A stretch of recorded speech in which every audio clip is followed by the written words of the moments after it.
Hello and welcome to the Easy Allies podcast. I'll be your moderator, Brandon Jones. Joining me this week, panelists Brad Ellis. Hi.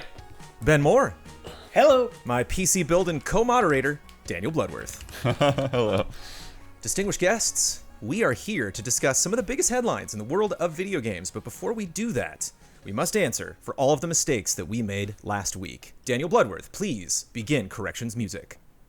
Boop. There is an Xbox console companion app if you want to play Xbox games on PC. There's the Xbox streaming app on phones, but you can't go console to console. We didn't say you could, but we were curious. It doesn't work yet, because we were excited about that share play on PS5 and PS4. Yeah, it sounds like the companion app doesn't work with the Series X yet, but works with the Xbox One or something like that. Yes. Good to know.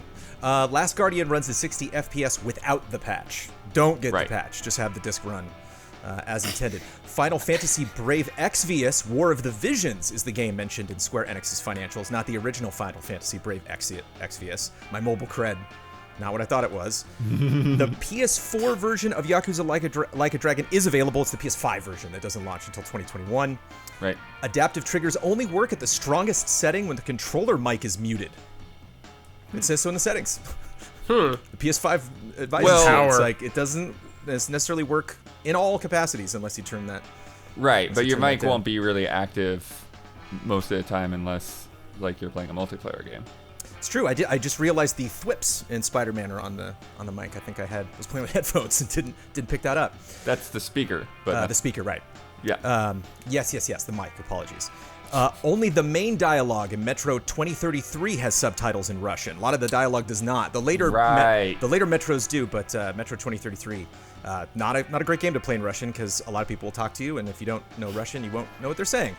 Lots of people advised Ian on how to increase his Wi-Fi speed to finish downloading Demon's Souls, which he did do during the duration of the podcast, but I appreciate everybody helping him out. Lots of people also shared their language preferences and situations internationally, just kind of the languages they like to do. A lot of shout-outs to Assassin's Creed Unity in French and other things, and obviously people in different countries which get different versions of games. So thank you for that input and corrections music.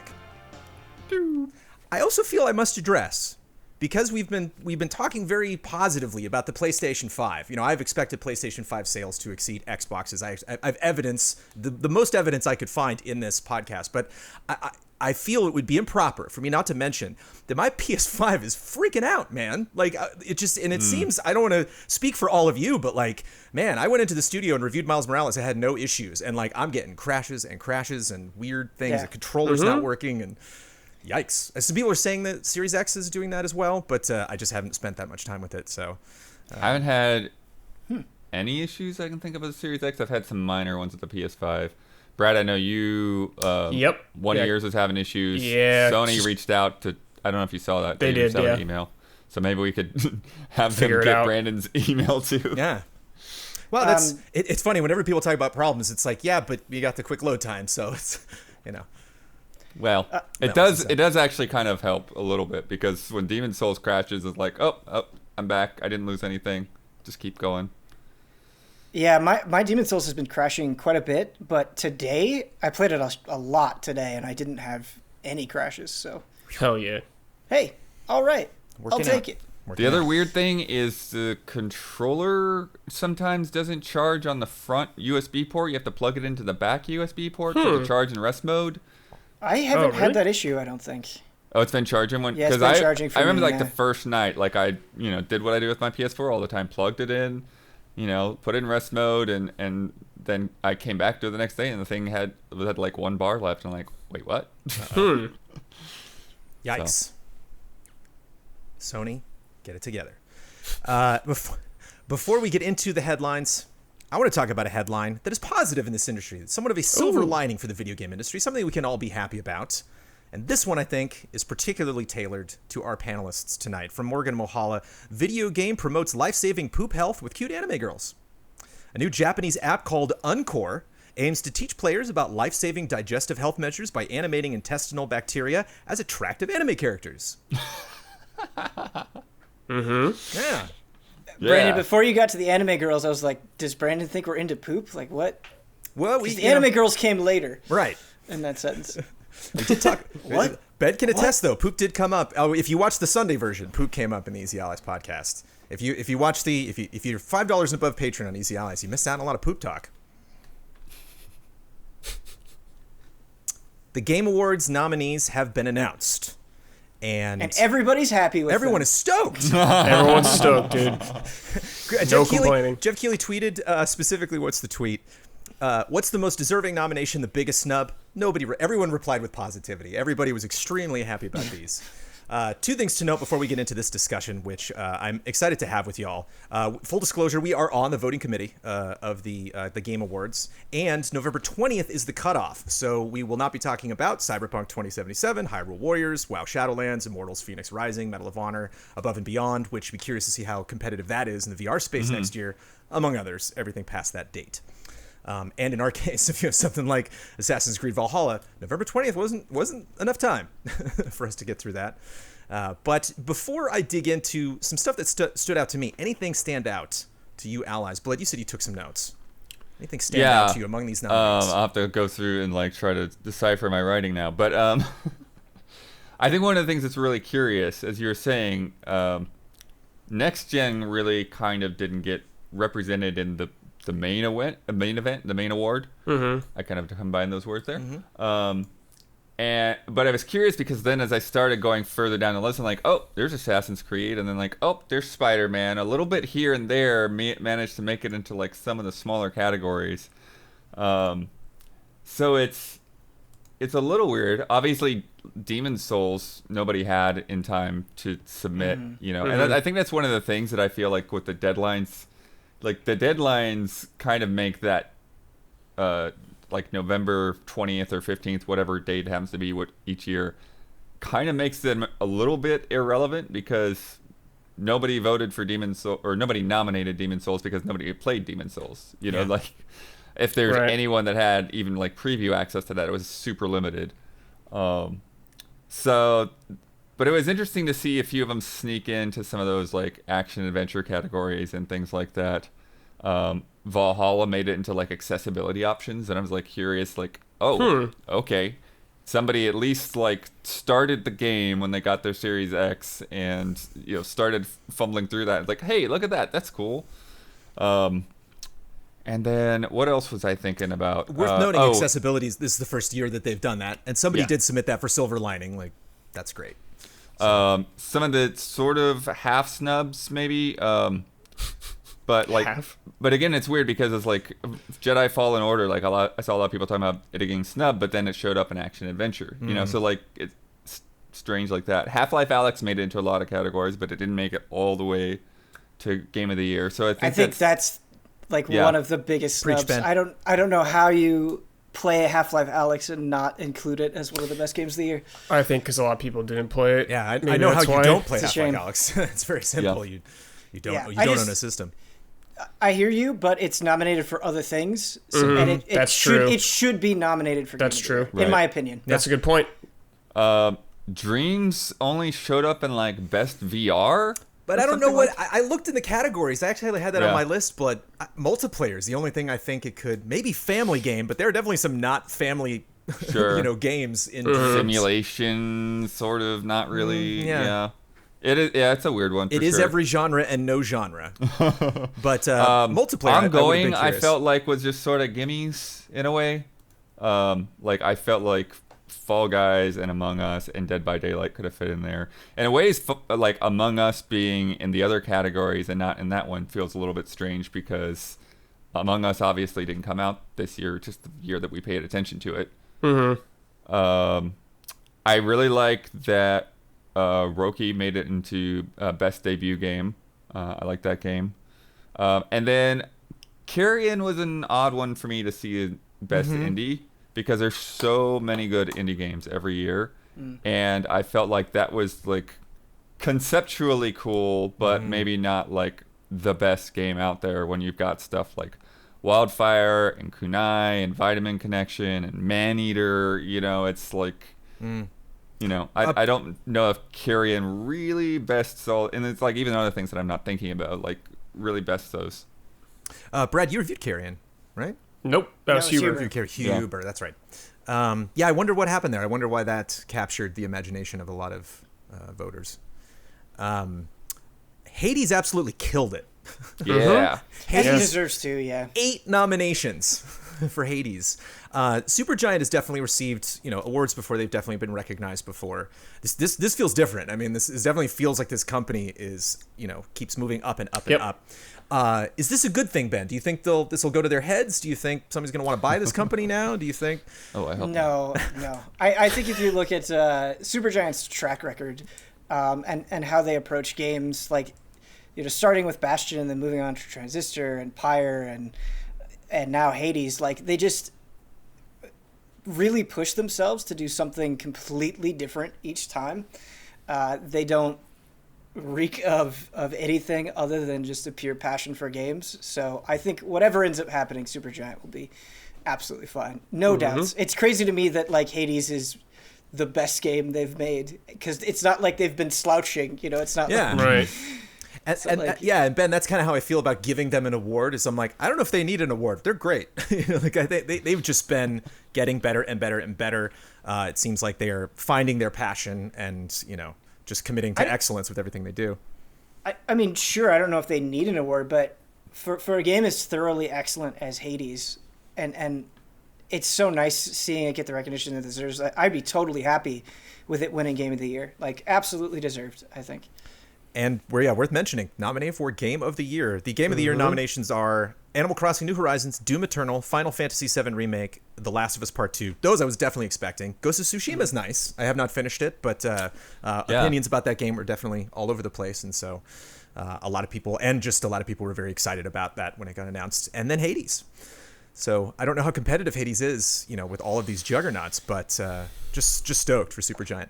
I think Hades is one of them more competitive ones out of that list for me, at least. Yeah, I agree. Yeah. Got a shot? What are the odds? I think it's got a shot. It's got a shot, yeah. Yeah, absolutely.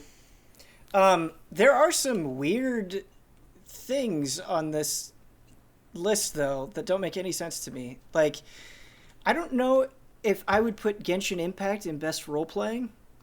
As a genre, meaning? It just seems like a weird classification for it. I kind of see what they're coming from, but it would have maybe been nice to have something like Xenoblade Chronicles Definitive Edition, because they do have Royal on there, which is super nice to see. But yeah, Genshin Impact as role-playing game compared to these others, it's a little weird. Seeing One Punch Man, a hero nobody knows, and fighting is like weird. Ben, 57 and 59 on Metacritic in their respective platforms. Yeah. I feel like that happens with fighting game all the time, where it's like, we need one more game, rather than saying there's a cutoff. Yeah. If you have Mortal Kombat 11, you have Street Fighter 5, I don't see why you don't put Tekken 7 out there. Like, right. Sure, yeah. That's been updated as well, so Right. Yeah. Those feel weird to me to even be there too. Right. I'm just saying, I would rather see Tekken 7 because it's more deserving than One Punch Man, a hero nobody knows. Also, Crash Bandicoot 4 in Family is kind of funny to me. Right. Because that game is so hard. Like, I don't think it's a game a ton of kids are playing. I don't know. Maybe I think kids will play it, but yeah, Families is also a weird category because it's like, what is this actually saying? Like, how is Paper Mario a family game? Like, you don't play that with your family usually. Like, maybe somebody will watch you play, but. And are families checking this? Is there some family just waiting to see what wins this award, and then they finally, every year we drop an easy $60 on whatever wins family. But yeah, I think fighting is the strangest, weakest category to me. And I guess they just didn't want to cut it, but it's just sort of like, if Mortal Kombat Ultimate and Street Fighter V Champion Edition are there, it's almost like, why isn't this like just ongoing game again? Right. Wait, Mario Kart Live Home Circuit's a nominee? For family, yeah. That's weird, but okay. It's like an RC car. Yeah. Like, I get it, you play on your Switch, but there's still a game there, yeah. I guess. It's like half a game. Scaring your pets, I think, is like the other half of what I've seen. Freaking out your cats who think they're safe under the bed. Blood, Ori and the Will of the Wisps. I've seen a lot people that were pissed it was not nominated for Game of the Year. Art, direction, score, and action adventure. Yeah, I would definitely see it up there. I'm glad it was on score. I need to look at that list again. Yeah, I think it's tough though. It's really tough when you go up against these things because like the only thing I could easily see dropping out of this is Ghost of Tsushima. Like the rest of this stuff is so solid, and like yes, Animal Crossing has a lot of things to complain about, but it's also captivated everybody like nothing else. So and it's doing a ton of stuff. Can I just say that 13 Sentinels being nominated for Best Narrative is a welcome surprise. Yep. Yeah, that's a huge win. I don't expect it to win, but I'm really happy to see it there. I also saw some people, Ben, replying to say that they would consider it for art direction as well. And I saw some people replying to Keeley that posted 4 screenshots, and they were like, wow. Oh, dude, Vanillaware? Yeah. Crazy uses of color, and some really cool stuff. Just a fascinating game all around. Snubbed. Yeah, looking at this best music again, I mean, this is solid. Like, I can't argue with any of this. Yeah. Ben, do you think Them's Fightin' Herds could potentially be fighting game nominee? I saw some people bringing that up. That's a great question. I have not played a single second of Them's Fighting Herds, so I have no opinion of it. But I do know that the people that have jumped into it have a lot of great things to say about it, and that there was a lot of enthusiasm about it a little earlier in the year, for sure. But I haven't played it, personally. So in an alternate dimension, we're all playing Cyberpunk 2077 right now. We got it. It's all on our next-gen consoles. We're all playing it. We're having a wonderful time. But it got delayed to December 10th, and therefore out of the running for Game of the Year this year. Last year's version of this, which did make it into Best Action Adventure, some people were pulling for it for Game of the Year, was Jedi Fallen Order, which Greg Miller made the argument that, yeah, is great, but compared to just this onslaught of excellence we got in 2020, it does not hold up. And I want to trap Keeley in an elevator and be like, why do you do this in December? Like, why don't you just do it in January? Clearly he wants like the party to be a part of the year. He wants to end the year on the awards. But it's really like the November to the November awards. It seems odd to nominate these things for quote unquote game of the year with this massive game. Do you think Cyberpunk's going to change that? Because it feels weird for Fallen Order to not be included, but not super weird, where Cyberpunk's gonna feel weird just coming back like, oh right, I forgot that was out of the running. I agree with that. I'm a big fan of Fallen Order, but I don't think it holds a candle to a lot of the not games even close to the same scale of Cyberpunk. No disrespect to it, but like Cyberpunk's a huge beast. And those other nominees, whereas Cyberpunk, right, actually having some hands-on time with it, not nearly enough, right, to make it a definitive statement, but I could certainly see that being the best game of 2020.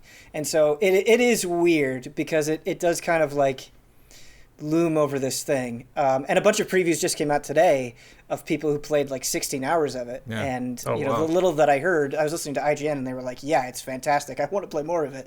So it's strange. Yeah.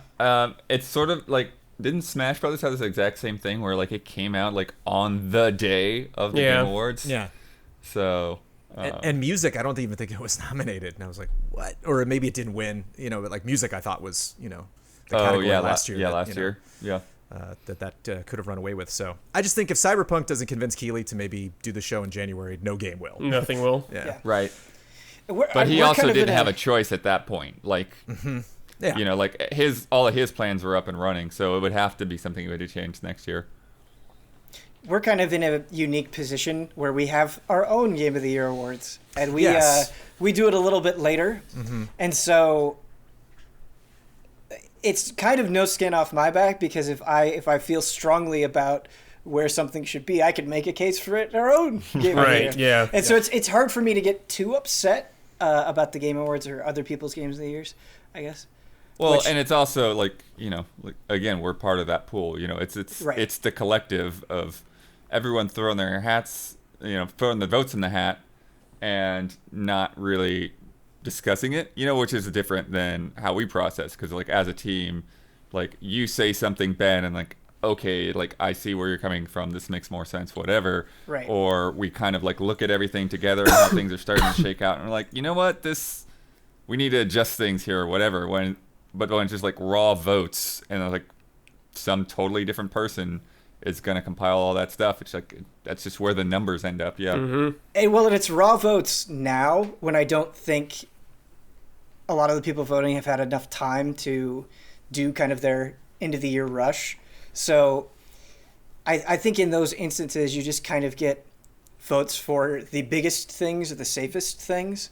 And that's fine. That's just kind of the way that it goes. But best multiplayer game is wild. Animal Crossing New Horizons, Among Us, Call of Duty, Fall Guys, Valorant. Okay. Playing Animal Crossing with other people is magical, but it's a nightmare. Like, it's so it's very archaic slow. with how it's set up. It's so slow. I don't know how I could say best multiplayer with that in mind. But then again, when it works, it's great. A talk show came out of that game, so it's like, it's a wild game, Yeah. Yeah, but like I can make a talk show in Dreams, Jones. Let's do it. Like, just give Dreams everything. It's true. You want to? Yeah.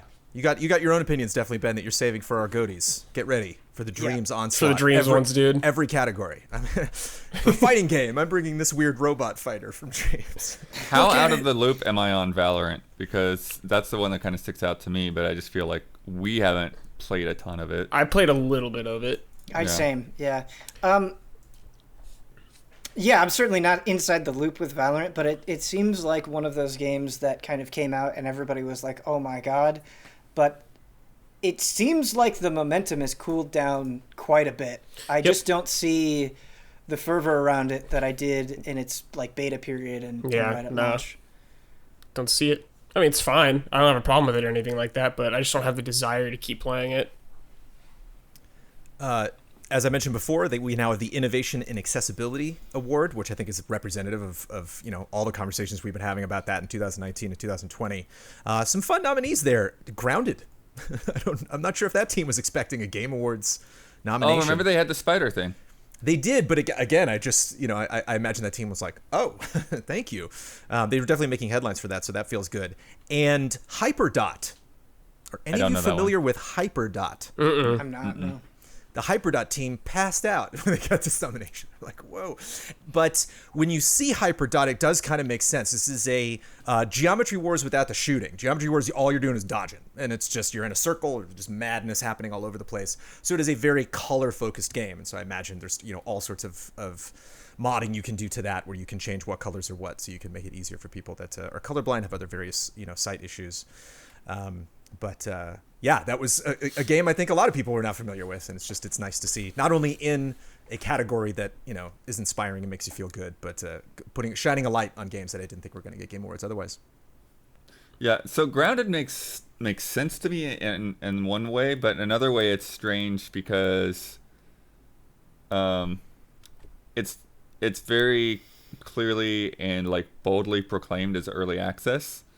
So sometimes I get a little confused in terms of like what qualifies to be, nominated for anything, right? So it's like Grounded, is that like an exception because it has the accessibility options in it right now, and then if it comes up for some other category in another year, then that will be whatever. Sometimes it's like the lines when we have early access games get really confusing. Ongoing game is like, man, what a category. There's hundreds of things you could possibly put in there. Yeah. Ben, Persona 5 Royal, nominated for best role-playing game. Persona 5 won best role-playing game in 2017. Could it win again? Yeah, I think so. I think Final Fantasy VII Remake will probably win this category, but most likely with these, yeah. Yeah. I'm glad to see Wasteland made it in there. Yeah. It'd be nice to see Yakuza also, but I don't know. I'm pretty happy with this. The only one that is weird to me is Genshin Impact, but everything else, it's like, yeah, that makes sense. Yeah. Jeff Keighley tweeted he wanted to know from people what they thought was deserving and the biggest snubs. I will only discuss the snubs here because they're the most fun to talk about. Ben, Twitter is pissed about Xenoblade Chronicles Definitive Edition. Pissed. It's the number one game that people replied. They were like, "What the hell?" Yeah. Because Xenoblade 2 was also snubbed at the Game Awards. And they're like, "The hell, man!" And of course, all the anger is directed at the Game Awards, but it's the industry. I mean, it's everybody voting on this, and it's just something. Yeah, it's all the press. Yeah. Yakuza's got that cred now, but not Xenoblade. Does that upset you? Does that seem odd? I would put it in there over Genshin Impact for sure. Me too. Yeah. Xenoblade is absolutely, I think, something at the industry at large would snub. I think it has a lot of things going against it. I think the anime aesthetic, I think the length, I think the complexity of it, I think it just has a lot of things going against sort of a mainstream acceptance, right? Like, Yakuza being accepted is interesting because, I mean, that took years of chipping away, and now it's finally something that you would nominate for the Game Awards. Where I just don't think Xenoblade has really had that opportunity yet. I think part of that, of course, is it being locked to Nintendo platforms as well, one platform. You're not going to get as much coverage, but yeah, I think what's interesting is there's also the fact that it is a remaster remake, even though it has a like Persona 5, it has a sizable amount of content added to it. I just feel like when that happens, it becomes harder for these longer games to break through the noise. So Persona 5 Royal is already a 100-hour RPG that somehow broke through all of that, and then for Xenoblade to do the same thing amongst a wide group of reviewers is pretty tough. Yeah, definitely, I see that, but I think Persona 5 Royal being nominated, it surprises me that Xenoblade can't be nominated. Like, I just don't see... I'm just saying in terms of like what people probably went back and played, right? Like, because I love Xenoblade. I would love to, check out that remake, but it just escaped me. I didn't get a chance to do it, and I feel like that may have happened with more people too. Ben, I think maybe Xenoblade, it feels like, not like this isn't a bad thing I'm striking against or anything, it just feels older compared to Persona in a lot of ways. It looks older too. Yeah, I think that's totally fair. I mean, it is it's an older game, point. I think maybe where some of the anger is coming from is I think people just want it to have its day in the sun because like it's always been kind of a fight with Xenoblade, right? Like there's the notorious battle to just get it released over here in the first place, and then it came, when the Wii was like on its last legs, and so it kind of faded into the background. And I think it's just such an exceptional game that's kind of fought, tooth and nail to get the recognition that it does have. That I think people just, when something is good and you see it get consistently snubbed, I think you just get frustrated. Yeah, that's all. Trying to see if there's any other RPGs that would have like made a lot of sense. Trials of Mana, I definitely wouldn't see making it in there over some of these. Someone in the comments echoed that you mentioned that Trials of Mana did well. I was talking down on Trials of Mana when we were talking about Square, and somebody echoed your sentiment like, yeah, Jones. I think otherwise it does a pretty good job of covering things, but I think Genshin Impact being in there is weird, and Xenoblade not being in there is weird. And then also, again, we talked about earlier, like nobody got to play Demon's Souls, and that definitely would have fit in here. Content creator is one category I definitely like. It's tough for me to weigh in on. There's at least 2, sometimes 3 nominees, and I'm like, I'm just not familiar with this name. It's a big industry, a lot of people creating content. But did see a lot of comments from people that were surprised Khalif Adams, aka Spawn on Me, was not mentioned or was not nominated because a lot of attention was given to him specifically in May and June of this year, where there's a lot of civil unrest, a lot of people fighting for civil rights, and he definitely took that and ran with it and did a lot of great work. Also Scott Wozniak, aka Scott the Woz, who looks terrifyingly a lot like Bossman. A lot of replies about him. A lot of people saying that he should have been nominated as well. Yeah, I only know 2 of these people, so I'm surprised Girlfriend Reviews didn't get up here either. Oh, good call. They had a kind of an explosive year and have put out some fantastic stuff. So yeah. Tim the Tatman's funny because he's just tortured for so many weeks. We're like, yes, we had a little bit of Schadenfreude there, so thank you for that. Brad, I love this because I definitely noticed this from your review, but a couple people mentioned John Eric Bentley as Barrett in Final Fantasy VII Remake, winning a great nominee for Best Performance. I think it's tough with Best Performance because it's usually leads, because they just have way more time. Jin, was nominated from Ghost of Tsushima. I feel too that best performance so often goes to like the most obvious picks, right? And, and it's for good reason, again, because when we're talking about like a collective of like what everybody throws names into a hat, like what's the most common thing going to be, Naughty Dog's going to scoop that up every time. This time twice. So, and Final Fantasy XIV not nominated for ongoing game. Shout out to Michael Damiani. They're doing good stuff over there. They had some, they're in between expansions, but they wrapped up Shadowbringers. A lot of people are saying they really enjoyed that. I really liked Jill from Resident Evil 3 for best performance as well. Mm-hmm. That's a risky thing to do, to update a character like that. Yeah, and I definitely liked her attitude. Game announcement. Ooh. This morning. Oh, yeah. Project 007 from IOI announced. That it. iOS making a Bond game.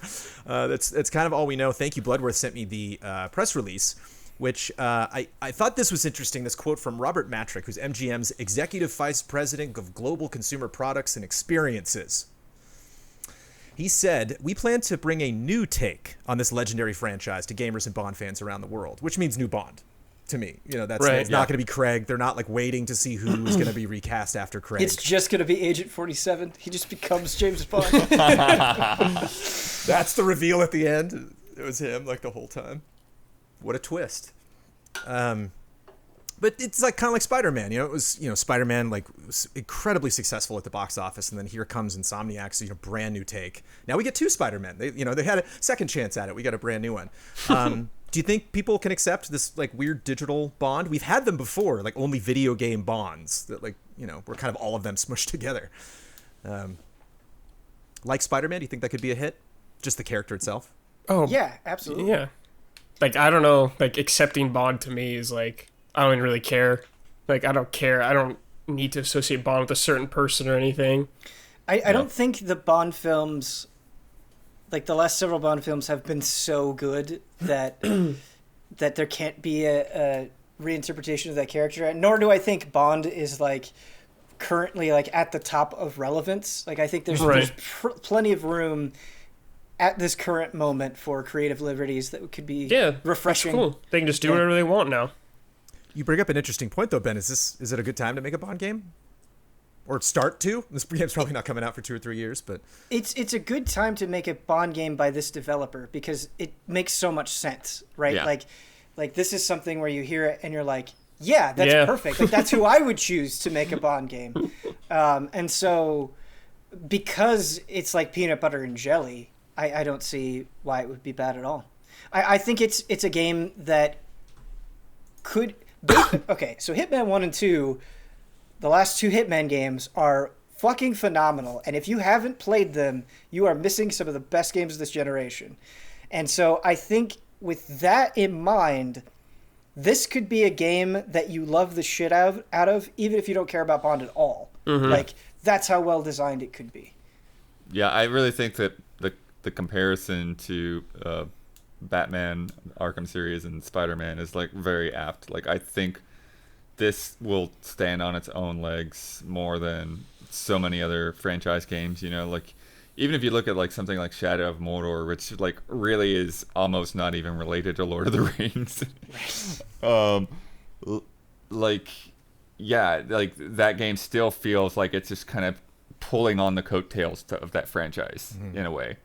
Whereas with IO doing a fresh start and being able to bring their signature gameplay to it, and that feeling like it matches a spy thriller of any kind, I think it's going to work out really well. And honestly, the thing that makes me really happy about it is it's the position they've been in has made me very nervous about where that company can stand financially. Bouncing back and forth between some publishers and going independent and all that. And I was like, can they kind of hold it together with these big budget games, and particularly being just a one franchise studio, and now getting this contract really kind of, I think, puts them on some very solid footing for the next 4 or 5 years that it takes to make this game. Yeah. The worst case scenario that I could see I don't think this is necessarily going to happen, but just hypothetically, I think the worst thing that could happen is, hey, it's Hitman, but worse. Because Hitman really leans into its M rating in a fun way, where like throwing somebody into a wood chipper or chucking an axe at their head kind of defines part of the flavor of Hitman, that sort of like comical violence. And you can't do that with James Bond. James Bond is a decidedly PG-13 character. Yeah, you can only hit people's balls. Right. Mm-hmm. So melee's not like a thing I really know Hitman for. It's a lot of like, you want to kill someone real quick, and there's a lot of punching in Bond movies. There's a lot of flipping dudes and chasing, so I wonder how much that's going to be featured or if they're going to expand on that. It's cool. Sean Bean was in Hitman, right? Yeah. Some of the games? Yes. Dude, bring him back. Traveling, dude. Yeah, I wish we had Huber on hand to talk about this, because I'm sure he's excited about it. I do have two concerns. I do have two things that that seem to fit Bond that aren't something I've necessarily seen IO do. Agent 47 is kind of deliciously bland in a way. He's bald. He's a kind of guy where like, I need to put on a mustache and a hat and you just think I'm a completely different person. Agent 47 is not a character I know for having a big quote unquote personality. Whereas Bond totally does. Like that's, you need to have a good Bond. Everybody's got their favorite Bond. And so I wonder if, that kind of writing, that casting, that, voice work, motion capture, I wonder if that's something that the studio is up for, or is going to, need to make big strides in to pull off a Bond license. Yeah, I don't necessarily know if it like guarantees that they'll be able to pull off Bond successfully, but I don't know if you're giving IO enough credit for some of the characters that it comes up with. While Agent 47 is like very stoic, a lot of the characters that you interact with in the missions are fantastic and like good highlights of their own missions. And just some of the dialogue that you can overhear is pretty entertaining. And so I don't know. I don't think it's a concern necessarily. The villains are probably going to be top notch in this game. Oh my God. There's definitely going to be some wacky scenarios. Also a lot of driving in Bond games. His car is a big thing when they announce it. Yeah, that is true. Driving in an IO game? Would if you played a Bond game with no driving in it, would that? I mean, there's not a lot of driving. You drive a tank in GoldenEye, but yeah, I was just gonna say GoldenEye. Like, will that seem odd to play a Bond game without driving? I don't think it'll seem too odd, but yeah, it really depends on what they, if they do that, what they want to do with it, because it could seem, I could see that becoming very on rails feeling kind of mission. Right. I mean, if you look at like the Bond movies themselves, right, like they're almost in different genres. So I don't think it's like, well, we have to have this, and this. Like, I think you could twist it in a way that maybe doesn't have some elements, but still feels very James Bond-esque. True. I would be excited about that. If they made a Bond that feels different from anything else, that would be very exciting. Too early to announce this? I mean, fuck it. Just it's announce Hollywood. It. Yeah, just announce it. Whatever. It's like the Avengers, man. Like, as soon as that studio inks the deal, like, they've got to announce it. So. Yeah, and it's a fun announcement. You could for some reason, just from that trailer, I can tell I was so pumped, because I saw it before I saw the actual trailer. But if you were just to see the trailer, slowly panning into the gun barrel, slowly playing the theme. Fun trailer. Well done. So, what we are most likely not going to get very soon is definitive next-gen sales. I think, they are talking kind of about that, but we have gotten, according to Famitsu, released some next-gen sales numbers from Japan, and we actually have some Xbox numbers out of the UK. So we can do some fuzzy math to try to figure out. That's gonna be real fuzzy. Some comparisons between. I thought you were gonna say like Xbox sales in Japan. I'd be like, well, is it like 12? Because. Ooh. What do you think? Hey, no. Got him. That's not a slam on anybody. That's just not how it's been. That's just forever. Japan. Yeah. It's just fact, baby. Yeah, it's just how it's been. Let's start with the Xbox Series X and S. Ben, between November 10th and 15th, how many units do you think were sold in Japan of the Xbox Series X and S combined? 20,000. Boom. Bullseye. 20,000? Was that it? 20,534. Nice. Wow. I did not know. Man, I would have go lower than that. Wow. Yeah, I thought about going lower. I did. What's interesting is that mirrors the Xbox One, which sold 23,562 units in the first 4 days in Japan, so not the first week. Xbox 360 sold 60,000 in the first 2 days. Mm-hmm. So that's the number's not going up in Japan. That is not that console is not. Well, getting more they people. made a much bigger Japanese push with the 360 for this sure. Is very Did they true, launch with Blue Dragon? Was that they their didn't game? launch with it, but I think they might have already been talking about it by then. I think that's when they were like still holding on to hope for that market. Yeah. And now I just don't. Yeah. Tales of Vesperia, all that. VGC reported that the Xbox Series X and S sold 155,000 units in the UK during its first week. From Microsoft CFO Tim Stewart, quote, I think we'll continue to see supply shortages as we head into the post-holiday quarter, so Microsoft's Q3, calendar Q1. And then when we get to Q4, all of our supply chain continues to go full speed, heading into kind of the pre-summer months. And that's where I expect to see a bit of the supply profile meeting the demand profile. Mm-hmm. That's a bit to wait until like March, April. They're like, there we go. Man. Now it finally. I don't think it's unusual. Yeah. But unusual for 2020 or unusual just for general console development? just for console launches. All right. It is an odd year, this past 2020. Oh, yeah. It is, but Yeah. it doesn't sound like... It sounds like they've been able to overcome that on the supply side. You know, like Jim Ryan was saying that with PlayStation 5, they were able to put out more than for the PlayStation 4. So, you know, if you were thinking that supplier is going to be supremely impacted, that they would be like half that, right? So I don't think that they're in that different of a situation. But I think what both parties are admitting at this point is that what you are seeing is supply. Like, you are not seeing, like, Right. this is the total equivalent of demand for everybody wanting either of these consoles. Oh, yeah. It's Yeah, those literally are how however many they can make right now, yeah. Yep. how many that we could send out there. Phil Spencer spoke at GlitchCon this past weekend, and he stated, the number one request I get over and over is, it's so hard to get these consoles right now. And, you know, I really apologize for that. I mean, we've been building them for almost 2 months now and trying to get as many into the stores as we can, but the demand is just so high. And Phil told The Guardian previously he does not plan on revealing sales figures, even if they beat PS5. They did tweet that they had the largest day in Xbox history. They said the same thing about the Xbox One. So, again, when you hear that, you know, coming from the actual company, that is responsible, you can always take that with a grain of salt. But Microsoft is being much more open about, again, apologizing for this, again, saying that, they are doing the best they can. Whereas Sony's being a lot more positive and a lot more cloudy about, how they're doing, how supply is doing, how much this is going to affect. We do not have a window of when the supply profile is going to meet the demand profile.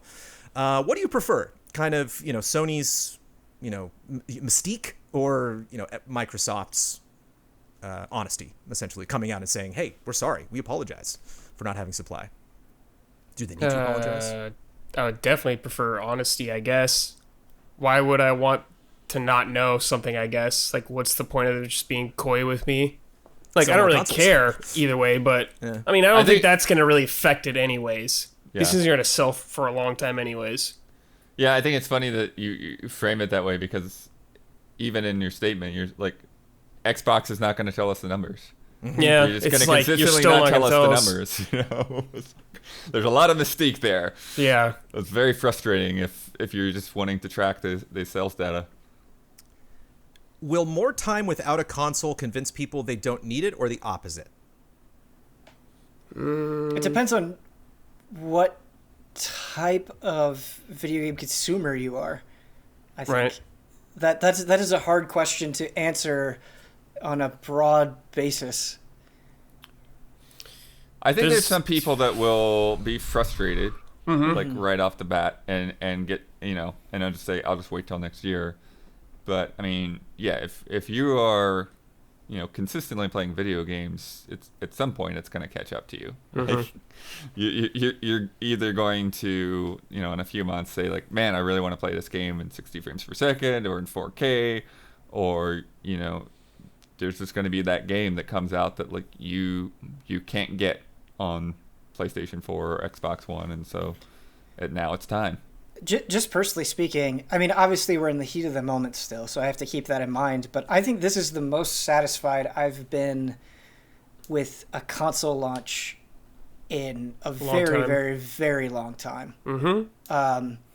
I feel like I have a lot to play. I think it is fantastic that the backwards compatibility has been so strong. I think a lot of the new features have been extremely useful. For example, the DualSense is actually fantastic. And just, I like, after experiencing how fast things are on Series X and on PlayStation 5, I don't know that I'll ever boot up my old consoles again. Like, I don't know if I can go back. Like, it's no too reason good. to. Yeah, it's fantastic.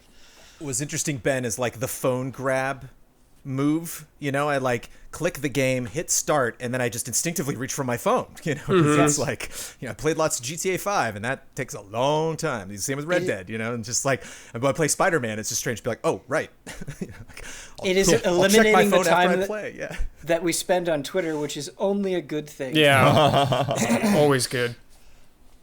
Between November 12th and November 15th, the PlayStation 5 sold in Japan. Anyone? Oh, in Japan. Japan, like 140? 50. I'm going to say more than that. Will you? 118. 118, okay. 118,085 consoles, digital edition included. Okay. The biggest selling physical game was Miles Morales at 18,640. Demon's Souls was second at 18,607. Souls almost beat Spider-Man, Brad. Hell yeah. But look at those numbers. Just physical. Look at that attach rate is really interesting because it shows how much even in Japan digital is taking over. 100,000 consoles sold without either one of those games. Without the package, without people, physically needing that and just getting digital. Yeah. Sony planned to make 5 to 6 million units in the first 2 quarters. They had previously sold 7.5 million PS4s in the same time. Bloomberg later reported that Sony reduced its estimates by about 4 million units, and Sony was like, no, we didn't. So, it's just, again, it's just the kind of the caginess that's interesting. Yeah. So it'll be interesting to see what those final numbers are if we actually get them. Obviously, this is just in Japan. For reference, the PlayStation 4 sold 309,154 units during its first week on sale in 2014. So first week versus first 3 days, a little tricky. Mm-hmm. But I mean, probably at least double. I don't know if if they had 4 more days, if they could break 150. Right. But again, I think that PlayStation 4 number speaks mostly just to the supply issue and just this wild year that I got to say, we can nitpick all this stuff, but the fact these consoles even launched in 2020, I think is impressive. And just some other fun Sony numbers. Spider-Man crossed the 20 million mark. Has nothing to do with Japan, but Spider-Man is now sold over 20 million. But the thing that's interesting is the remaster doesn't count because remaster is not a game. You can't buy remastered. You can buy Ultimate Edition, but that doesn't it's not included in this. So Spider-Man got a nice little bump before it came out again, which is interesting. I think a lot of people were just maybe so hungry for Miles that they were like, I can't wait, and picked it up, or just everyone was just generally excited about it, and so it just kind of popped into people's minds. And a little bit of everything. Ghost of Tsushima has now sold 5 million copies. Hell yeah. So that's wow. Good for Sucker Punch. Yep. I'm getting those noms. So good week for Sucker Punch. Have you, Bloodworth, or Ben, or Brad, ever heard of Embracer Group? No. Vaguely, but I don't remember who they are. Embracer Group owns a lot of stuff. And this week, just recently, they bought 13 new studios. Whoa. They previously, last quarter, they got 8 studios. They are an umbrella corporation over a lot of developers you might be familiar with. I don't know if that's the right term to use, but okay. Yeah, not a Resident Evil comparison. I'm just saying umbrellas. I liked it, Jones. THQ Nordic and Deep Silver are among their largest drivers. THQ Nordic made them $66 million last year, I believe, and $59 million from Deep Silver. Let's play a game. I want to throw these 13 companies at you and see if any of these stick. See if you recall any of these, and I've written down what they are most known for. Coffee Stain North. Nope. North only? Specifically, Coffee Stain North is who they picked up, but if you know what Coffee Stain is... Don't want a coffee stain in the South. You Coffee Stain, is that Goat Simulator? Or? Yeah. Yeah. There it is. Which was a while ago. Satisfactory is actually doing very well for them right now. That is a game that, man, I think I should make time for because I was reading about it. First-person game where you are building a factory, you are setting up supply chains. I've seen a lot of people talk about that online, trying to figure out what's the best way to farm certain things or how to set up. I guess when you set things close to things, you get bonuses and stuff like that. That's easily a game I could get obsessed with. Quantic Lab. Quantic Lab. No idea. I know it, but I don't know off the top of my head. That one sounds familiar. It does, but it's not a developer. It's a QA testing facility. Okay. Oh. Then, yeah, no idea. So I checked them out, and they had all these games. I was like, I didn't know they made all these games. And I'm like, wait a minute. No. They're just a QA testing facility, which is just something we don't talk about a lot on this podcast. Maybe it's the Quantic Dream. I don't know. Right. An important part of game development. Snapshot Games. Oh, nope. No. What about Phoenix Point? Yeah. That is the game that they are known for. Yeah. Nice. It's from the Yeah, from the Phoenix guy. Point. It's from the guy who created lifetime ago. XCOM. This is also his studio. And it was neat. I actually checked up on Phoenix Point, and they got a lot of fun content, a lot of cool DLC updates. Oh, sweet. On the Yeah, horizon. they've been talking up their updates. Flying Wild Hog. Yes. Oh, I know this. You know the game too, Ben, or are you just waiting on Blood? Shadow To see if Warrior? he gets it? Yeah. Nice, Blood. Well, Nice, dude. also you could do. They're also Painkiller, right? I don't know. I did not see I that think come up. that's correct. Wait, Painkiller is People Can Fly, right? Yeah, that's right. Oh, I'm getting yeah, the you're right. flying is. You're right. It's People Can Fly. I'm getting the flying is mixing me up there. People Can Fly with Wild Hogs. Apparently, they're working on 4 titles. 4 different Holy games. shit, 4? So. Yeah, they made that E3 game too. Oh. Oh, that's right. Purple Lamp Studios. Oh, dude, I like. This name is like ringing a bell so hard, but I can't think of what it is. You might have reviewed this one recently, Brad. The last game they made. Don't say recently to me. I don't know. Oh my gosh. It narrows it down a little bit. Purple Lamp Studios made SpongeBob SquarePants Battle for Bikini Bottom Rehydrated. There it is. Oh yeah. Cool. 34 Big Things. Nope. I don't Not know a these clue. games. Redout, Super Inefficient Gold, and Hyperdrive Massacre. Nope. Redout I heard of. There you I go. heard of that. Mad Head Games. Nope. These are getting pretty random. I don't blame you for not getting these. Adam Wolf is apparently their own IP, and they mostly make PC Mac games. Almost all the games that they make are also available on Mac. Nimble Giant Entertainment. Vaguely, but maybe not. I don't know. They're developing Quantum League. Does that ring a okay. bell? Yeah. Well, it should ring. I asked you about it earlier today, Blood. But Brad and Ben. Is that Quantic the? League. I don't know if it's correct. Is that Quantum the League. game with like the time loop or whatever? It is. Okay. Very similar to Lemnis Gate, Okay. which we have talked about previously on the podcast. And when we brought up Lemnis Gate, Ian Hank brought up Quantum League. So interesting to see those two games compared against each other. Sandbox Strategies. Wait. Really? Sandbox That's Go on. Strategies. weird. Yeah. Go on, Bloodworth. They're a PR company. They represent a ton of games. They do. Oh. New York-based They- PR they're and kind influence of- relations. Yeah, they're kind of. It's weird because a lot of the time, they kind of are like supportive. I guess because there will be like a main PR company that I'll tend to deal with, but then I'll also get emails from Sandbox about a lot of the same games. So it's not that often that I'll actually deal with Sandbox directly, but I mean I do a lot. So interesting. Zen Studios. Oh wow. Yeah, the pinball games. Pinball FX and Zen Pinball. They also make Castle Storm, which is near and dear to my heart, Oh. which I checked out. And It's a lot of freaking studios. a lot of studios, Yeah, man. wow. And I mean, if they did the 8 heck? last quarter and 13 this quarter, they are not slowing down. Also, just noting that some of these acquisitions aren't like finished. Some of the stuff they're Right. still, Oh, sure, they're still sure. working out the fine print. Silent Games.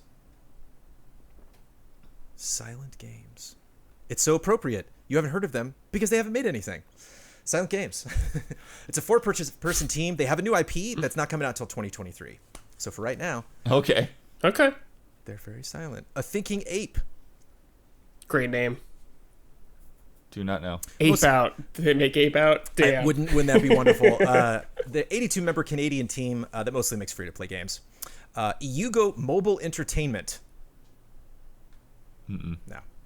Don't expect you to get that. Free-to-play games as well. They did The Walking Dead Road to Survival and Middle-earth Shadow of War Mobile. Whoa, I didn't even know that existed. Okay. Exactly. Holy shit. Looks kind of cool. It's Does got it? Yeah, because it's not stuck to, because like you were saying, Blood, earlier, it's funny that you brought that up, that Shadow of War is like Middle-earth, but not. And this game is like, you want to be Gimli? Get Gimli in there. You know, do you want to be Gandalf? Oh. Let's do it.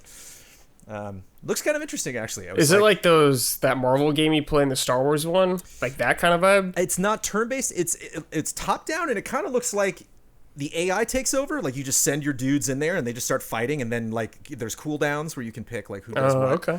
Kind of reminds me of like Brad, that sounded like a very dad moment for you, where you're like, Brandon, is that like that? Dude, Marvel when it's a or mobile game, play? like, you talk to me about mobile games, I am like a boomer in mobile games. I'm like, dude, Cut the Rope is sick, and Yep. Angry Birds. Is that thing That's have about snakes? it. I am the oldest ally, but whenever mobile comes up, I'm a kid again. Yeah. Suddenly I'm relevant. Because I'm sure listeners of this podcast love when I talk about mobile. Again, none of these are 100% acquisitions. Some of these will remain quote-unquote independent. The company now, meaning Embracer Group, now has 135 games in development. Wow. Up from the paltry 86 they had in development last year. Jeez. And, you know, of course, these, you know, we have some, you know, PR firms and stuff like, they got their hand in everything. So these are obviously games of all sorts of shapes and sizes. Embracer Group, with these acquisitions, increased their headcount by 49% to 4,445. 3,593 of those are game developers. What do you think about this? I wanted to bring this up because I was curious if you knew these companies, and just because I was, you know, to put Embracer Group out there into the world. Should we be scared of companies like this? Is this like Monopoly vibes? Or is this, you know, or is it like, yay, these companies are going to get some nice financial backing and maybe going to get to do some cool stuff? I don't know. It's one of these things where it's just it feels like this unknown shadow company above everything is like, Yeah. almost like ZeniMax, right? When they had Bethesda, and like, who is ZeniMax? I don't know.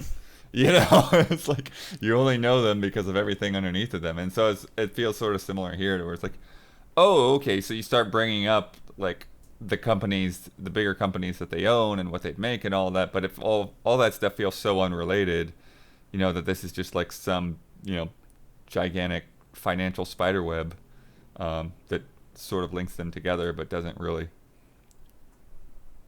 So will Embracer Group, whenever Embracer Group buys stuff next, I don't know if that will be relevant. Will you be embraced by Embracer Group? This is true, yeah. That's what else does the Embracer Group do? Just going around hugging small companies. You got any esports? You know,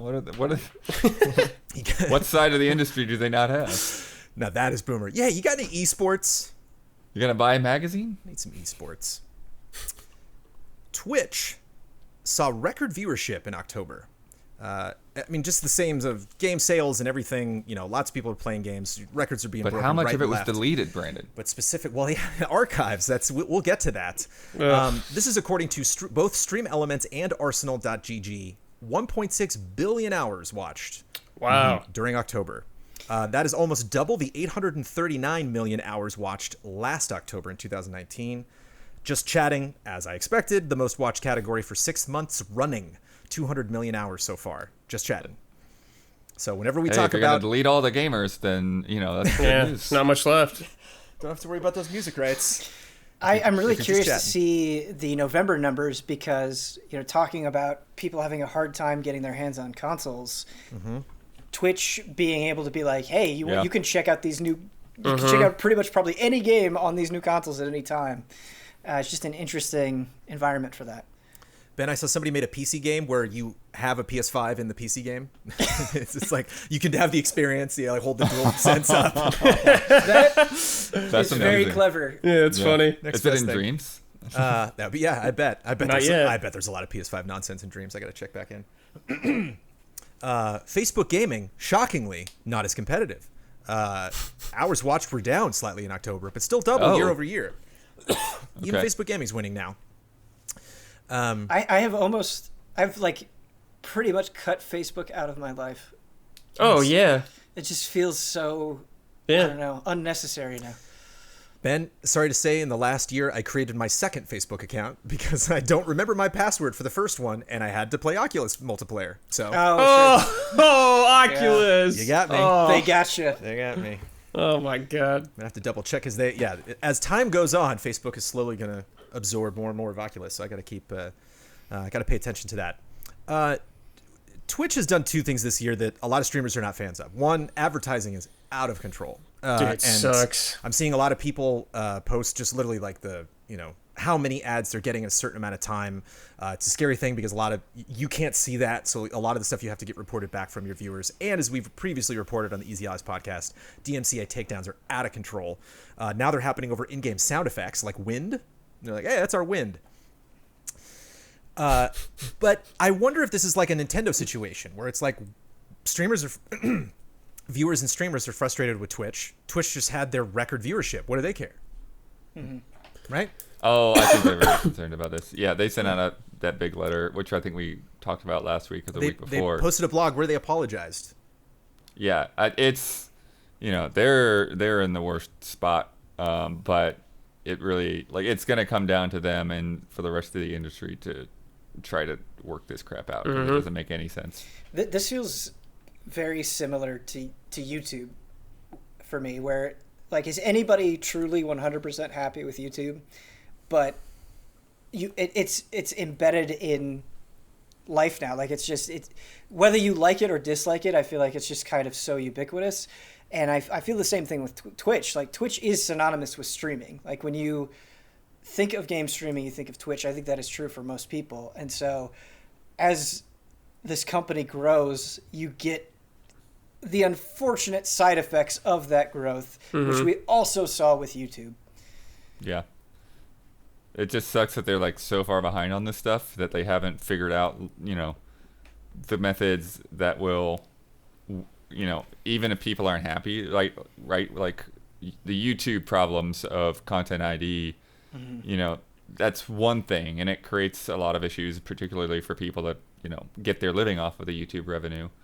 But it's nothing compared to the threat of, your channel might get, a whole bunch of DMCA strikes in one day and just be nuked, and you don't even have the ability to search your videos. Yep. What? Excuse me? Twitch issued tools, and they're like, here, you have 3 days to use them. Have fun. Maybe developers might save us, though. There's going to be an option in Cyberpunk 2077 that they just talked about in the latest Night City Wire that disables copyrighted music, replacing it with other music, presumably not as good. I feel bad for the people that wrote that. They're like, oh, we're the second tier, thanks. But there is a level in Sackboy that plays Uptown Funk for the level. It's the point of the level. Jones. Without it. Oh, Jones. And you Brad, have no idea. There's a lot in that game. It without the music. Yeah, it sucks. What was that like? It sucks because the whole there's a couple levels in the game like that are just straight up there's David Bowie in the game, and it's just dance, and the whole level is revolving around going with the music. And when you have that, it just it sucks. It's what's happening? I mean, this might be what's happening might be the future of. And there's instrumental versions of other songs. There's Material Girl, but in a weird underwatery theme with no singing or anything. But I'm this is Madonna. I know this. Would this get striked or something? This has made me more interested in Sackboy than I've ever been. Dude, Sackboy is good. Nice. I'm not trolling. It's good. I haven't. Let's play. Yeah, well, it reminds me of BioShock Infinite, right? Because it had all of those songs that you didn't quite catch it until that's that song, and would that stuff get picked up? I guess it depends on whether they're in the DMCA's databanks or not. Yeah, I do think that Cyberpunk option though is very forward thinking, and it would be nice if. Because more games had that. Yeah, I really think streaming benefits games so much, and so I think the more that developers can accommodate it, the better off they'll be. Mm-hmm. Yeah, I think Sony is in a position to where they can do a lot of good on this, and I hope that they do, because they have Sony Music. They they are part of both of these industries, and hopefully they can talk across that divide. I know that with some of the YouTube stuff that we've had come up with God of War and Last of Us with content ID things that would like block our videos, and then like okay, I talk to my people, and then they somehow talk to Sony Music, and then eventually everything gets cleared up and everything works. But something on like a bigger scale of that essentially needs to happen between Twitch, between PlayStation, between Sony Music, and then between the mega organizations that really like run all of the music mafia, as it were. Right. Yeah. I forgot that the Last of Us Part 2 review that we posted was the second tier version, that I had a version of that with just all the best music in that game, and I was like, we can't use it. Also related, possibly, Twitch co-founder Kevin Lin is departing Twitch after 13 years. That news popped out today. He was the COO from 2008 on. He was around when it was Justin.tv. He's a very positive departure. He's moving on to new things. He's excited to join a small team and build something up again, but it does kind of echo kind of this changing of the guard that's happening on Twitch. Just lots of very interesting changes. I guess Twitch had like a 24-hour because they can't have the TwitchCon, so I guess they had like their own weird little digital convention thing. That was GlitchCon. Was that it? Yeah. Or was that something else? No, that was it. I'm pretty sure. Okay. It was odd. Apparently, I did not watch it. So there you go, Twitch. Hopefully they will Twitch fix it? Will Sony fix it? Will CD Projekt Red fix it? We'll see.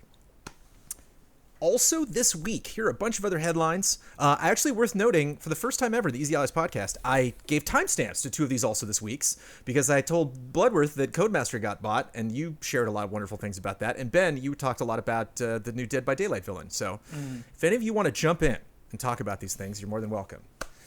The Switch had the second best October of any console ever. Damn. That happened right before we recorded the podcast, so that did not make last week. That news was from Thursday of last week. Almost beating the Wii, of course, the most dominant console. My sister just got a Switch, and she has been looking for one like all year, and so she just finally got one. And this is like her first proper video game console, so I'm pretty stoked about that. Nice. Yeah, and I've seen some people in comments, on the podcast being like, "Hey, I think the Switch is going to do really well this holiday season as well." And I definitely echo that. I think we've shared that sentiment in the podcast before. With demand being what it is, it's going to be interesting to see if the Switch just beats everything. Apple is cutting App Store share to 15% for small developers that earn less than $1 million per year, which does not qualify Epic Games, which is hilarious. Speaking of Epic Games, in-game video chat is coming to Fortnite's virtual hangouts, provided by a company called House Party. That'll work on PC, PS4, and PS5. So you can have in-game video chat. Yeah, you can have a little space on your screen for all your friends. Okay, I was like, I immediately just thought of like some random dude in a Fortnite lobby with his camera on, and I was like, oh my god, that's a terrible idea. To virtual hangouts, which do exist, which a lot of people are saying is probably less prevalent toward Battle Royale and probably more prevalent toward like the big events and concerts and movies and stuff. So you can be watching those and talking to your friends at the same time. As somebody who doesn't give a shit about Fortnite but cares a lot about video games, it's really fascinating. Like, just to hear stories about it, because it seems like it's becoming like its own sovereign state. Like, it just is like so big and doing so many crazy things that so many new things happen, Ben, with the Epic versus Apple suit that I'm just so happy not to mention on this podcast every week. Yeah. I'm just gonna wait till the dust settles and maybe we can dedicate a whole podcast to it. I don't know, but what a dumb thing to still be happening. Pokemon Go updated there's a Pokemon Go update coming. It's going to raise the level cap, add Gen 6 Pokemon seasons, and more. And as we just talked about in the previous podcasts, Pokemon Go is doing very well, making billions there over at Pokemon Go. Wow, Pokemon thing doing well? I'm shocked. Genshin Impact was the top-grossing mobile game worldwide in October, nearly $239 million. just from the mobile game of Genshin Impact, bringing up mobile again. The TIE Defender and B-Wing are coming to Star Wars Squadrons, among other free updates, which, according to EA, was not planned. They were like, we just heard a lot of really great... Again, it's a grain of salt. But, we're hearing a lot of this feedback from our community, and the new map based on something that's in the campaign, I believe. Mm-hmm. Also getting fun updates. Animal Crossing Winter Update was announced. It's due November 19th. Got more storage, holiday events. Got a turkey making Thanksgiving food. Not sure how I feel about that. He's been around for a while. Happy birthday, Stadia. Stadia's 1 year old. Yay. Yay. The public testing for the iOS version will begin, quote, several weeks from now, end quote. Cool. Wrestling Superstars, The New Day, are coming to Gears 5 as playable characters, all three of them. Which is fun. Batista's in there too. Yeah, I was like, oh, that's weird. And I was like, oh, wait, there's a lot of weird shit in that game. There is a lot of weird shit in that game. Sorry, I just want to mention one quick thing about Stadia. Sure. Since we do dog on it all the time, but I checked in with it fairly recently, and if you are subscribed to Stadia Pro, the amount of games in that library now is actually pretty crazy, and there's a lot of good stuff. And so that's nice to see that it's filled out so effectively. There was a hostage situation at Ubisoft Montreal that turned out to be a hoax. This was wild. That was wild. It only lasted a couple hours, and nothing came out of it. And Ubisoft Montreal released a statement where they said thank you to everybody. That thankfully everyone is still safe, and thank you to everyone's their demeanor dealing with that issue. And speaking of unfortunate situations for companies that we love, Capcom was hit by a ransomware attack where 1 terabyte of employee and customer data was stolen. They were basically held ransom, and they said no. So sorry that happened, but kudos to Capcom. Super Mario Sunshine got a GameCube controller support in Super Mario 3D All-Stars. Every week, something fun gets added to this game. I haven't picked up 3D All-Stars yet, so I haven't seen how they do it. But part of me is like, how does Flood work without those GameCube triggers? For some reason, Nintendo has just not had any form of analog triggers since then. Yeah, so. It doesn't feel as good, bud. Yeah, so that's gotta use the GameCube controller. The U.S. Gamers EIC and the last 3 riders are being made redundant at the end of the year. So tip of the hat to the U.S. Gamers folks. That is unfortunate news, but hopefully they move on to greener pastures. AC Valhalla is the biggest AC franchise opening of all time. The biggest Ubisoft PC launch. Wow. Yeah. So kudos to that team. It's so funny because Huber was a week ago. Huber was talking positively about AC Valhalla, and I played a little bit of it, and I was like, "Yeah, this is pretty cool." And then he this week he's like, "I'm 100 hours in," and I'm like, "Yeah, I don't know. Maybe I'm just gonna drop this. I don't know if I can commit 100 hours to this thing." That is a game Huber is very passionate about. That ran him into the ground. Yeah. He's actually still passionate in his impressions, but yeah, it's just one of those things. Yeah. When you're trying to finish a game and it doesn't end, it can feel like a drag. Yeah. Just that 100 hours, dude. That's a lot of hours. Blood, I'm looking forward to getting a 6-page script from Huber and 12 clips for the review. Under the bus. Damn, dude. Under the bus. Yeah, man. Woo. Under the bus. Rolled. Woo. Developer Abby Light had their Twitter account suspended. They don't know why. And they reached out to Twitter. Twitter didn't respond.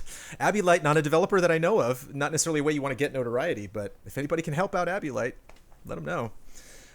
We had another war table on Avengers. Kate Bishop in Avengers was delayed and is now coming December 8th. The next DLC is called Future Imperfect.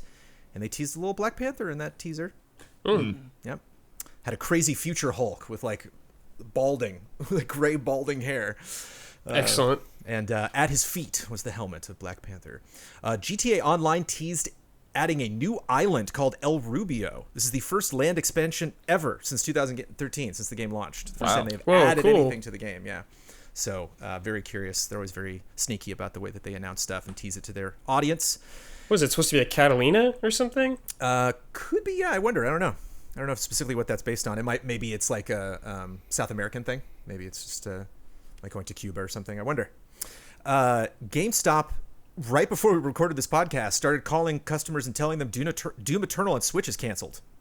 Somebody tweeted at Bethesda. Bethesda said, we have nothing to say on that. But say something, damn it. Fascinating coming from GameStop. What do you mean you got nothing to say on that? Nothing to say? Yeah. So we'll see. Tune into the next ACLS podcast, or follow Bethesda on Twitter to see if they have any official word about that.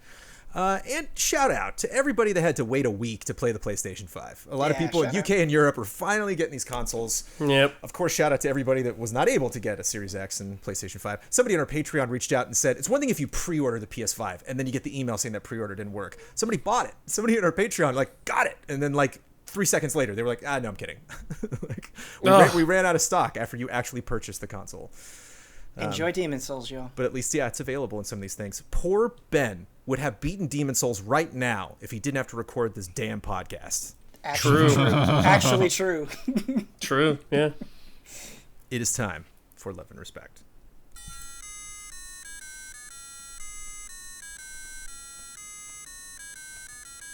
Love and Respect. From John Wojtkowski. I like buying games physically. A wall of my living room proudly displays a library of physical game cases, and I like being able to lend games to my family and friends. I also like buying games digitally. I'm lazy and don't want to swap discs, especially when using remote play.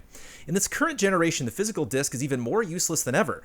Now that the gen is over, I've been thinking back to the disastrous Xbox One reveal. Was Microsoft maybe onto something with their forced DRM game install thing? The gen people are happily buying entire consoles that lock them into a single storefront with no trading or resale whatsoever. Do you think Microsoft was right to completely scrap this, or should they have worked out all the major concerns, making it opt-in, allowing resale and trading without additional fees?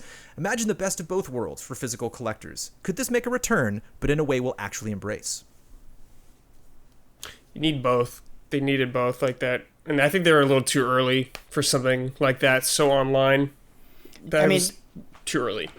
They were just taking a bunch of things away without offering any great reason for getting excited about that. And I think there's just, you have to provide consumers options, and a lot of people rely on being able to resell things, to buy new games. Yeah, and I don't know if it's really gotten that much traction, but I know that there have been talks and conversations that people have had about, consumer rights and the ability to quote unquote sell digital copies of games too. And so I'll be really curious to see whether that ever gets off the ground and how that kind of thing would work. But that's sort of the closest thing I can think of to compare to what Xbox One's wacky scheme was doing with retailers and all of that. But yeah, I think physical is definitely getting in a weirder and weirder place, particularly now with these consoles that don't even have the disk drives, even though they don't have the hard drive space to back it up. But for me right now, I am getting to a place to where I feel less and less incentive to get physical, to purchase physical. It's more of I want the option. If someone is gonna send me a game or give me a game as a gift, that to me is more convenient for them to be able to just pick it up off the shelf at the store and send that to me, than try to figure out PlayStation Network or whatever, or even gift cards can seem a little bit distant to some people. They would rather get the game that they think you'll like rather than get you a gift card. It's also important at the launch of these consoles where the libraries aren't so fully featured that you have backwards compatibility, and the fact that you can stick in these discs to get that value if you already have them, I think is super appreciated. But Blood, to your point about hard drive space, what was very much a not next gen moment is I downloaded Call of Duty Black Ops Cold War my God, on the dude. PS5, and the PS5 was like, yeah, that's it. Like, you're out of space. Dude. And it was like, what? Yeah. This is nonsense. Because the PS5 is less than the Pro, correct? In terms of usable space? I'm not sure. I'm not sure. Yeah.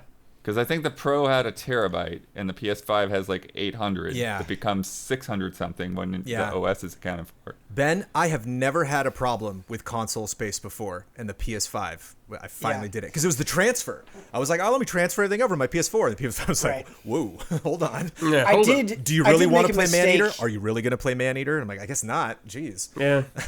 To the PS5's credit, I did accidentally download the PS4 versions, I think, of Miles Morales.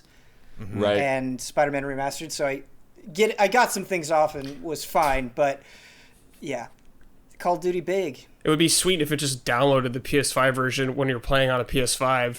Yeah. It's just one of those things that it's there, but you start mashing the button to just download the thing. Yeah, and you don't see the checkboxes. Correct. But that's where Xbox has a little bit of a leg up with smart delivery, because who wants the PS4 version? Right. I mean, I guess it's nice to have the option if for some reason you're going to do a comparison video or something, but... Right. That just seems like such an edge case. Right. Yeah. And I just got to mention that, of course Xbox had to walk away from that because Sony's reply was like maybe the sweetest burn in the history of the console wars. Right. Just that video between Boyce and Shu. And they were like, oh, yeah. There's our response. It's like, how do you hold your ground? We talk about all of this and more in the Gen That Was 2013 episode, if you'd like to check it out. Ben, I'm going to keep bringing up the old gen as much as I possibly can. So keep promoting that excellent series every week. From Cody Spencer, hey allies, I hope everybody's enjoying their next-gen consoles. I managed to get a Series X and it just arrived the other day. I spent all day checking the door anytime I heard a noise, only for it to be 3 other packages, a trash truck, and a bus. But it's here. I got Game Pass, I'm currently playing Wasteland 3 and Hellblade, so let's keep the jolly vibes going with the game. What do you say? I call it New Faces in New Places. I'll list 2 games or franchises and swap their protagonists. Everything else about the game remains the same. Which games with the new main character would you rather play? Love and respect, Cody. Number 1, Leon S. Kennedy as the lead of Gears of War 1, 2, and 3, or Marcus Phoenix as the lead of Resident Evil 2, 4, and 6. Definitely Marcus Phoenix as the lead of 2. Yeah, holy shit. Phoenix in RE4. Wesker! Oh my god. Like him just taking a chainsaw to the zombies. Yeah, like it's That'd be He hilarious. knows what to do with the chainsaw guy. He just getting that duel, the chainsaw duel. Oh, yeah. Chop his head off. Kratos in every Kirby game or Kirby in every God of War game? Kirby in every God of War game. Kirby and God of War is too Yeah. good. With the That's axe, too good. dude. It would just become The sex horrifying. scenes with Kirby. Yeah. Sucking up a god or something. Sam in The Last of Us or Joel in Death Stranding? Not as easy, that one. I think Sam in The Last of Us, I'd be really Sure. curious on his take on that character. Master Chief in the Metroid series or Samus in the Halo series? Samus in Halo, I guess. I think Samus in Halo, yeah. Ice beam and jumping on things in Halo could be pretty fun. Yeah. I think both of those characters are obviously iconic in their things, but I don't know if I could do Metroid without Samus. Like I don't know. Joker in Final Fantasy VII or Cloud in Persona 5? Cloud in Persona 5. Yeah, that'd be amazing. And I He'd think be this is the so original. uncomfortable. This He'd is be the original FF7. He'd be so uncomfortable. Yeah. Could you imagine Cloud on all these dates? Yeah. Yeah. He just he can't do social links with anybody. It goes up like 2 levels maybe. That's max. Him like walking into his high school class with his goddamn Buster Sword and just sitting down and like clanking it on the ground. All the text, he's like, I don't know. Leave me alone. I don't know. Yeah, leave me alone. Yeah. Yeah. You imagine him like in those that gym outfit, the red gym outfit. Yeah. Dude, I want that now. Shit. Agent 47 in the Banjo-Kazooie series or Banjo and Kazooie. Oh my Hitman. god, dude, Banjo Banjo choking and someone Hitman out would be Yeah, so with good. the wire would be the best. Dude, when Kazooie shoots the eggs. Yeah. Go to Slow-mo. sleep. Yeah. Yeah, that would be. Oh man, I'm actually pissed that doesn't exist. Thank you for that. From Raymond Spiller. Hi, Elias. I've been loving playing through Yakuza Like a Dragon. Its quirky sense of humor and cast of characters keeps a constant smile on my face. Upon reflection, I've realized it's a game I've been seeking for a while. A Japanese RPG with a cast that isn't a bunch of anime high school kids. Don't get me wrong. I love my dose of traditional anime-style JRPGs, but it's refreshing to take charge of a ragtag cast of middle-aged misfits. Are there any other genres that you think could benefit from a similar departure from traditional tropes and themes? Love and respect, Rye from Australia. Very good question. I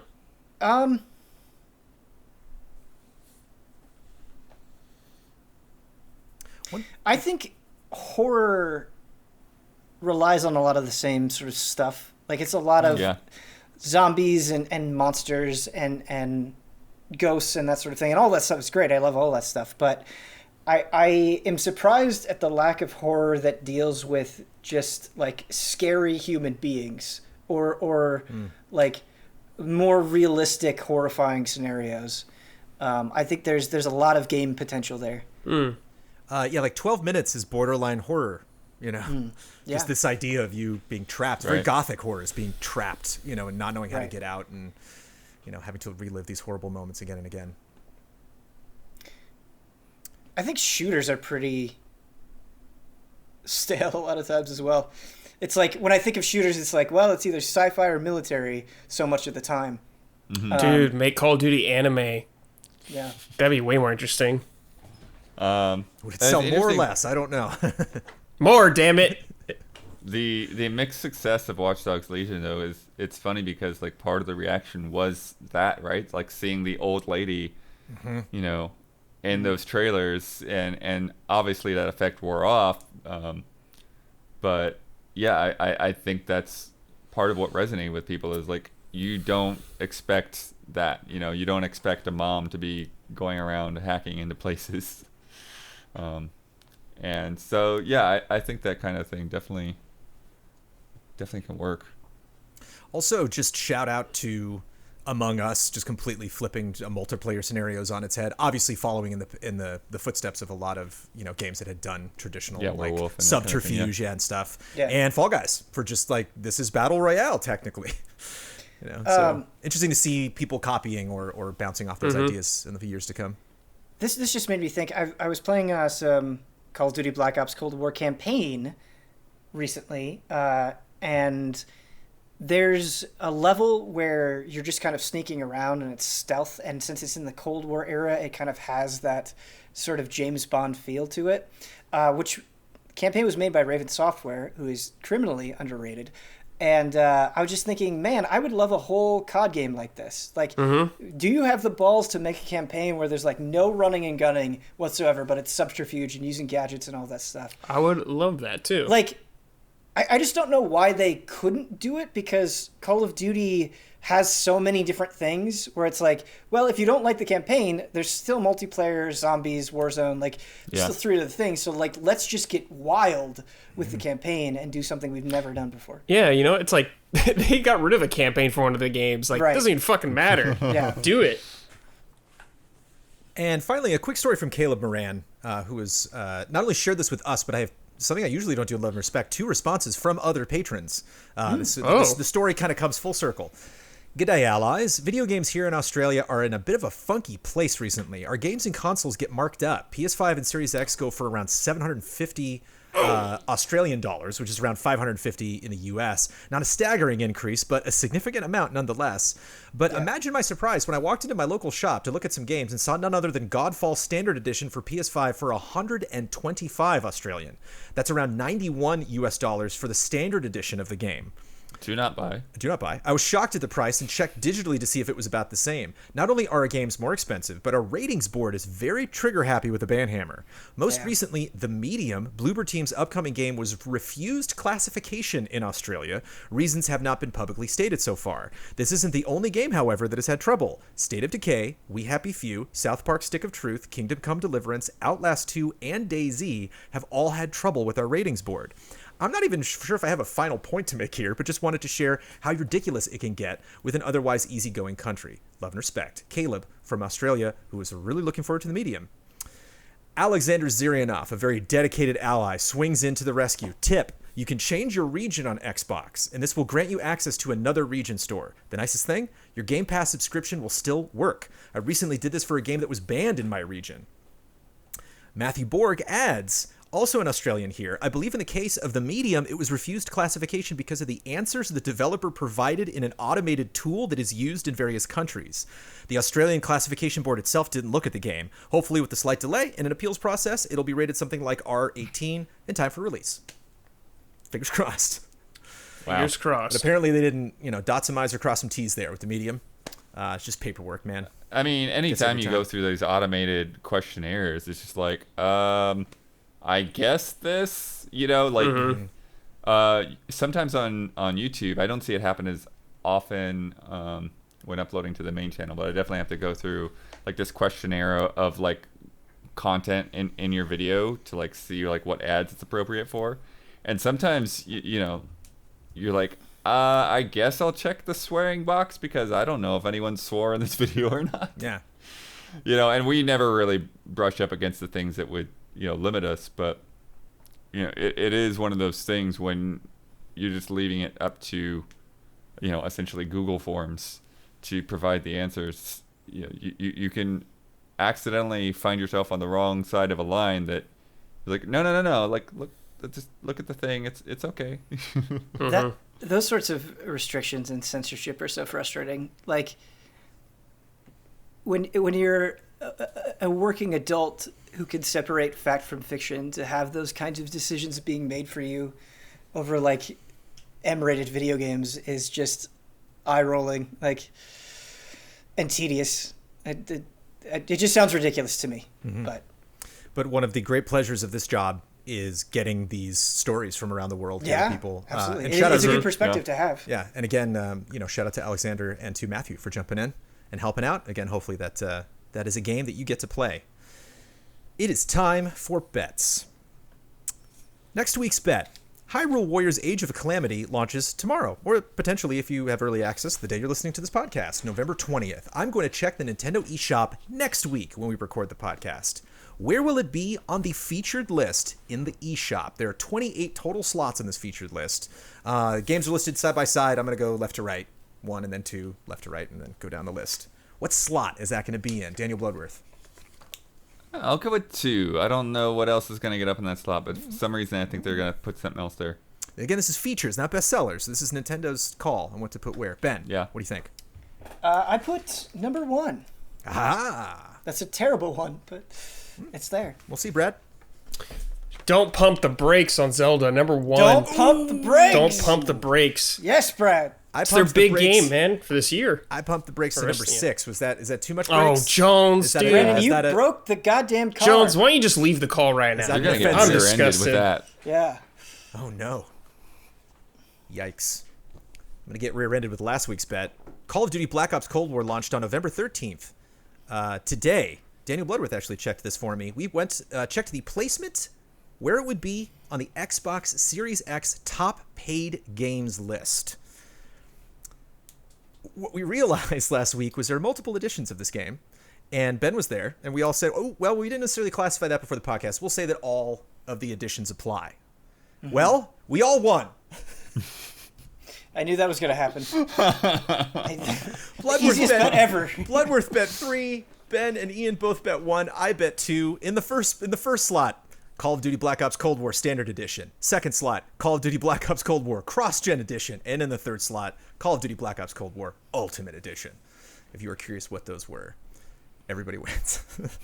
Everybody wins. Which I'm like ashamed of and proud of at the same time. But because we have to wrap up this podcast, I will abstain being the fourth because there are only 3 things that we can get. And I will let the 3 of you decide who wants to finish up the podcast. But before we do that, let me tell you about patreon.com/easyallies. We are primarily funded or primarily funded through Patreon.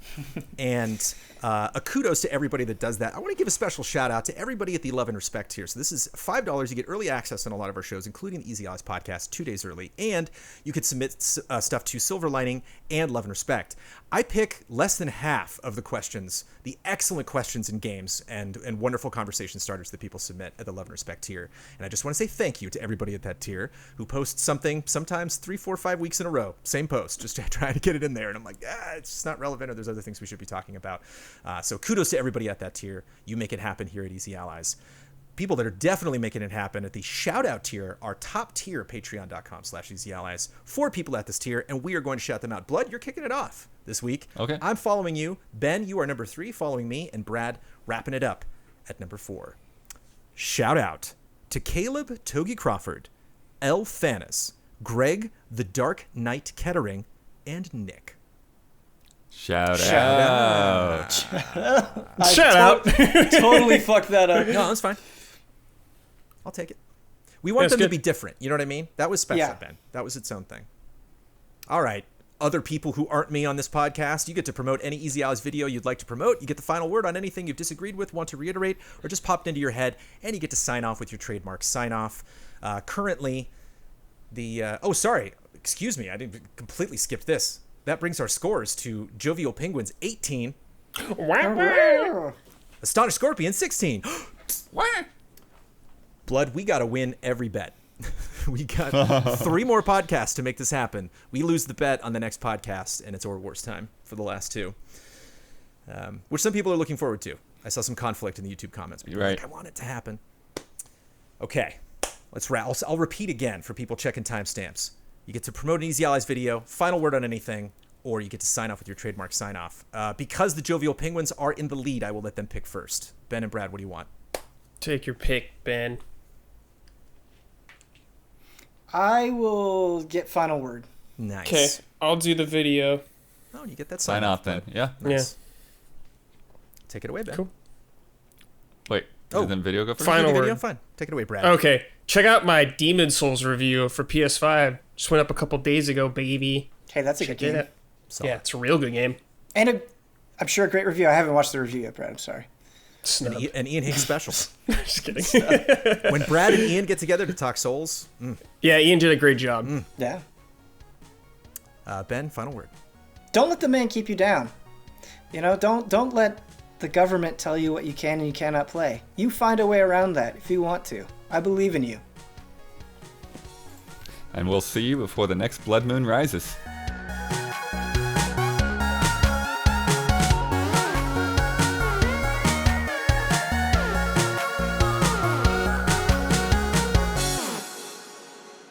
You don't want a coffee stain in the South. That's not a slam. That's just Japan. Yeah.